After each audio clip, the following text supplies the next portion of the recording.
Friends, मैं संदीप और आप देख रहे हैं एसपीजी गांव से शहर तक। आइए हम दिखाते हैं आज की सबसे बड़ी खबरें।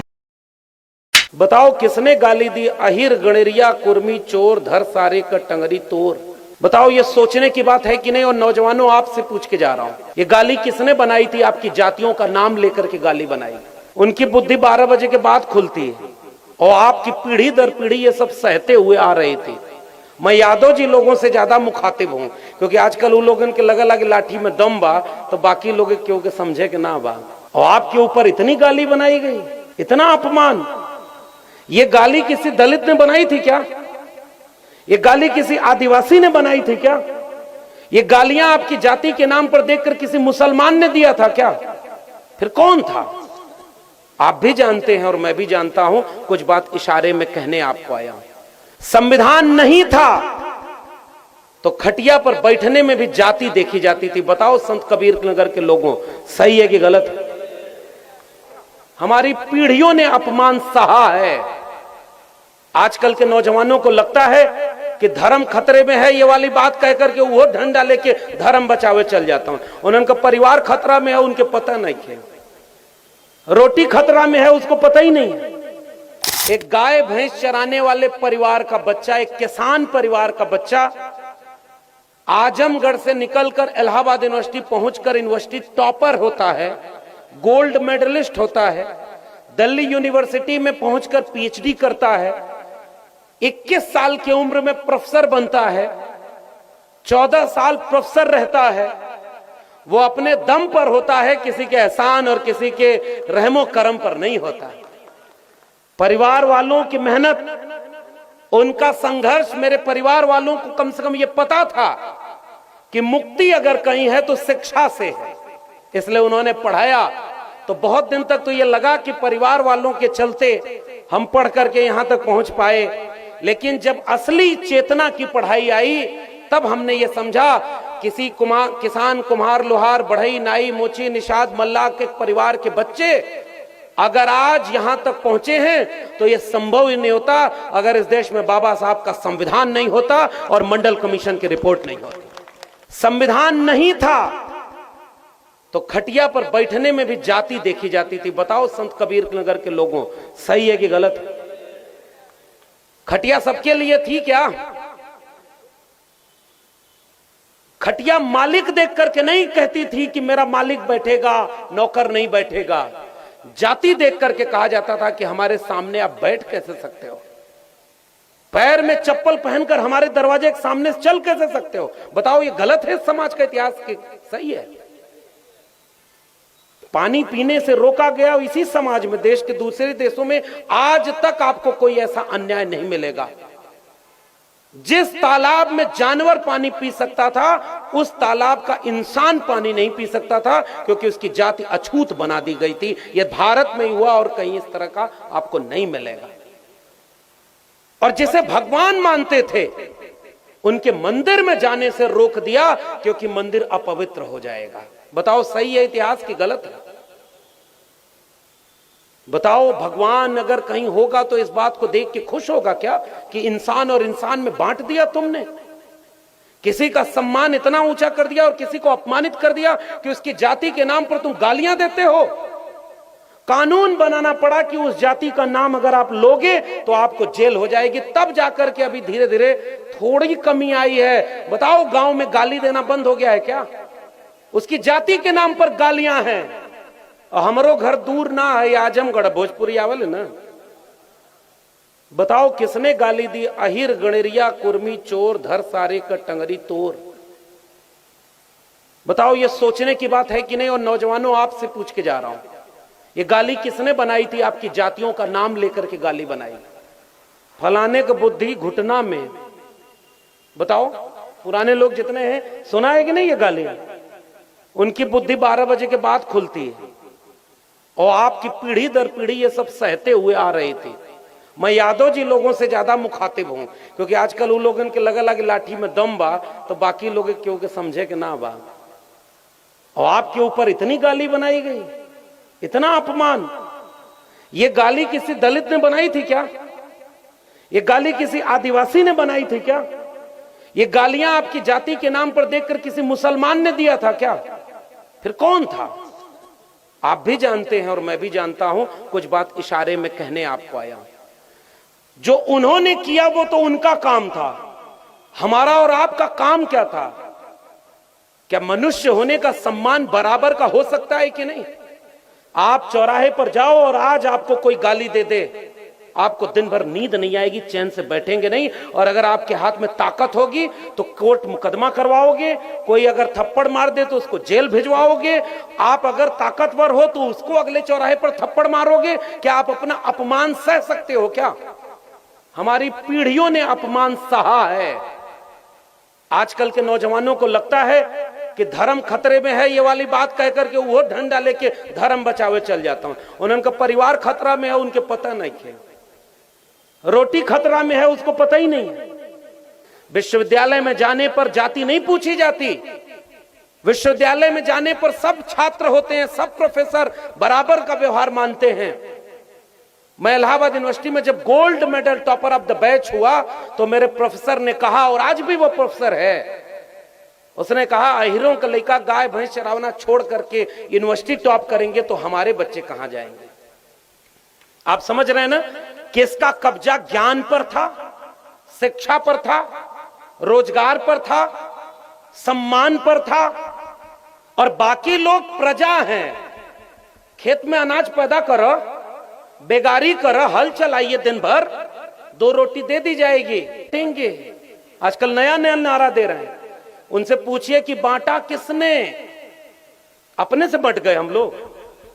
हमने पहले पैदा होते ही कहा कि हमारे नाम पे गाली बनाओ, हमारे नाम पे कहावत बनाओ, हमारे नाम पे मुहावरा बनाओ, हमें अपमानित करो। आपके यहां भी बहुत गालियां बनी होंगी, आप जाके घर जरा होमवर्क कर लेना। अभी मैं आ रहा था, ये सुबोध जी बैठे हुए हैं, इनके पिता, उनको आप लोग हमसे ज्यादा अच्छे से जानते होंगे। इन्होंने एक वाक्य कहा कि सर जो लड़ाई आज आप लोग लड़ना चाहते हैं ना, पिताजी आज से 2-3 दशक पहले वो लड़ाई लड़कर कहे कि हमारे बाप दादा खटिया पर बैठने से नहीं रोक पाए और नहीं बैठे, हम खटिया पर या तो बराबर बैठेंगे या खटिया नहीं रहेगी, सब जमीन पर बराबर बैठेंगे। लड़ाई तो यही थी ना भाई, सही बताना। खटिया बनाया किसने? जो बैठता था उसको बनाने आता था? सही सही बताना। खटिया बनाने आता था, अनाज पैदा करने आता था, कपड़ा बनाने आता था, लोहे का काम करने आता था, लकड़ी का काम करने आता था, मिट्टी से बर्तन बनाने आता था। जब कुछ आता ही नहीं था तो वो राज कैसे करते थे? गुलाम बनाकर। और जो कमेरा लोग थे, जो मेहनत करते थे, उन्हीं को समझा दिया कि हम चूंकि बड़े हैं, आप छोटे लोग हो, छोटी जाति है, आप किस बात के हमारे सामने आप बैठे हो, यही कम है क्या? ऐसा था ये भारत बटा हुआ। अगर इस भारत को किसी ने जोड़ा है तो उस जोड़ने वाले नायक और मसीहा का नाम है बाबा साहब डॉक्टर भीमराव अंबेडकर, और उस किताब का नाम है भारत का संविधान। संविधान आया तब हम यहां खड़े हैं। और आज किसी में यह हिम्मत नहीं है कि ये मंच पर जितने लोग बैठे हैं अपने अपने क्षेत्र के लड़ाका लोग हैं। ये निषाद जी चेयरमैन है, क्या गजब की कविताएं लिखते हैं। बताइए, ऐसे ऐसे चेयरमैन आपके यहां बहुरंगी प्रतिभा के धनी। और आज से 50 साल पहले किसी निषाद समुदाय का, समाज का व्यक्ति जो नदी के किनारे जीवन मजबूरी में जीता रहा होगा, भारत का संविधान न होता तो क्या वो मेहदावल का चेयरमैन बनकर के नगर का सेवक बनने का काम करता क्या? यह है संविधान की खूबसूरती। यह संविधान की खूबसूरती कि यहां वो जो चौरसिया साहब अभी थोड़ी देर पहले बोल रहे थे, चौरसिया साहब स्कूल चलाते हैं, बच्चों को निःशुल्क कम पैसे में शिक्षा देते हैं। एक किस्सा बताऊं, पिछले दिनों रामचरितमानस का एक विवाद हुआ तो मेरी पीएचडी ही उसी पर है। और आपका जिला है संत कबीर नगर, मेरा भक्ति आंदोलन पे पीएचडी थी। तो संत कबीर नगर यहां से चंद किलोमीटर दूर मगहर है।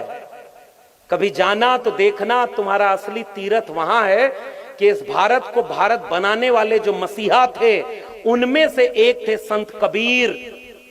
मोको कहां ढूंढे रे बंदे, मैं तो तेरे पास में।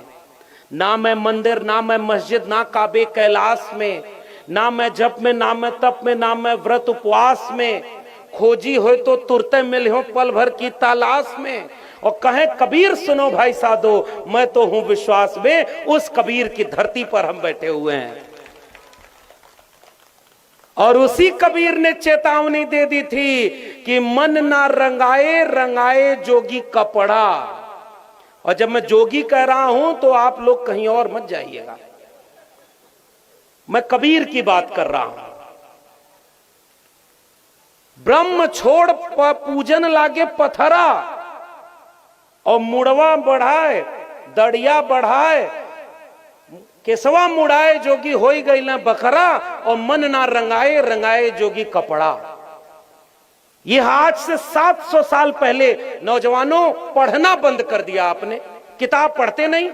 आजकल रील्स कुल देखा ना, लप लप, वही में दुनिया, वही मोबाइल में गायब। उसी मोबाइल में खोजना तुम्हारा भारत मिलेगा। 50 साल पहले की लड़ाई तुम्हें पता नहीं है कि कैसे बराबर का ये मंच कोई लगा। आज से 25-50 साल पहले खोज कर देखना, कोई बुद्ध विहार बनाने की हिम्मत थी क्या?